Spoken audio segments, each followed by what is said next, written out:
Take one kid off vancomycin, the other off Astronam. They have the same disease. You want to give them different treatments? What the hell are you doing? Therapeutic trial to find the cause of the infection. So you're condemning one of these kids to die based on random chance?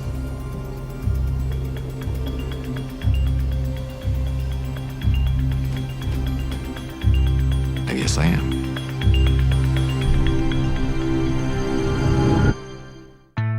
Each of the stories is somewhat unique, and they come from many different venues. We have found stories through my own experiences, through the experience of other doctors, through books, internet, TV, news.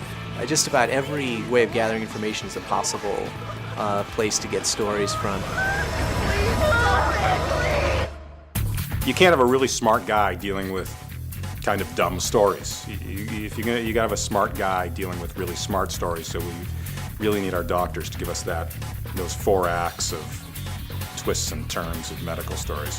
Naphthalene is a gas, a fat-soluble gas. Kid breathes it in and gets stored in his fat cells. Outside the hospital, his body burned protein and carbs for energy, and the naphthalene stayed in fat. But once the car accident put him in the hospital and he started losing weight, his body had to get its energy somewhere else. It started to burn fat. The floodgates opened, the poison poured into his system. So getting away from the poison is what poisoned him? Getting away from his dad's meatloaf is what's killing him. I thought I was going to run out of these diseases a long time ago, and we're only at the end of the first season. So it's been easier than I thought it would be, actually. It's worked out better. When we did the pilot, I was very worried about this. We're nowhere near running out of illnesses. I mean, there's a huge reservoir of medical mysteries, and we're just scratching the surface. It's not there. What is there? Nothing. Or something that looks like nothing. Background noise, static. Scar tissue? Inflammation? If it's inflammation, the steroids would have shrunk it down. Revealing the AVM, which has always been there, hiding behind its own swelling. We remove that, he'll walk again.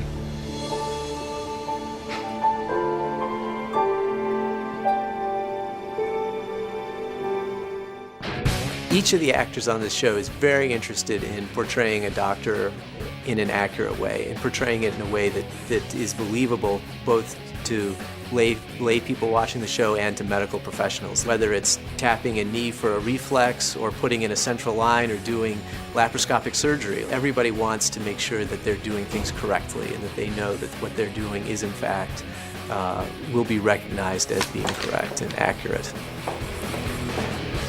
We should stop the antibiotics. It's too soon to say they're not having an effect. They're having an effect. His BP's falling fast. There's fluid filling his lungs. His creatinine is rising.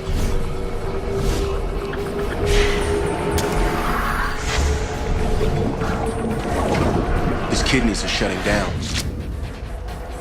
Our treatment isn't making him better. It's killing him. I do think I probably could intubate. I mean, I haven't really ever done it. It's actually harder to fake it because you have so many things to hide. It's literally like being a magician. So you're like switching it and you push it down and you're like, you know, and like doing it really quick and then pulling the thing out and putting that aside. So there's all this like magician work going on with faking an intubation. If I could pick the right airway and make sure I got the airway instead of the esophagus, I think it'd be okay. I think I could do it. It'd be a little scary to really do it. I know how to intubate really well. I really, like, if something happened, I could intubate, or a tracheometry, I reckon I could perform that. I feel I could anyway. I'm sure if it actually happened, I'd freak out. You know, I'll be qualified, but another couple of years, I'll be practicing medicine somewhere. Looking forward to it. Who are those guys? Oh, they're the arrogant jerks that saved your life.